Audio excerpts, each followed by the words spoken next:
உங்கள் அத்துணை பேருக்கும் தெரியும், நான் கிறிஸ்துவ மதத்தை சார்ந்தவள் இல்லை, நான் இஸ்லாமிய மதத்தை சார்ந்தவள். ஆனால் விவிலியத்தை படிப்பதில் எனக்கு பேரார்வம் உண்டு.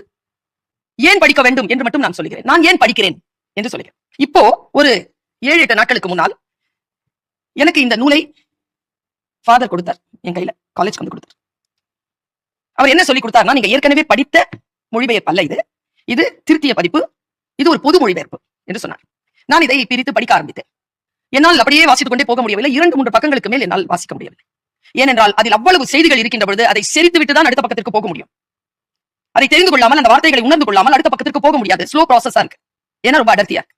நான் ஃபாதர் கிட்ட சொன்னேன், நான் ஒரு சங்கல்பம் வைத்திருக்கிறேன், இந்த முழுமையான விவிலியத்தை எவ்வளவு சீக்கிரமாக முடியுமோ அவ்வளவு சீக்கிரமாக முழுமையாக வாசித்து முடிப்பேன். நீங்க ஏன் கை தட்டுறீங்க தெரியுமா? அது பெரிய சாதனை. ஆனா பைபிள் வாசிக்கிறது நம்ம கடமை தானே. அது என்ன பெரிய பெரிய சாதனை என்ன இருக்குன்னா வாசிக்கிறது.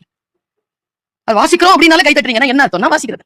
சண்டே தான் பைபிளை படிக்க வேண்டும் என்று கிடையாது, அதற்கு ஒரு நாள் கிடையாது. அன்றாடம் வாசிக்கலாம், எப்பொழுதெல்லாம் தோன்றுகிறதோ வாசிக்கலாம். ஏனென்றால் வாழ்க்கையை போல் நாம்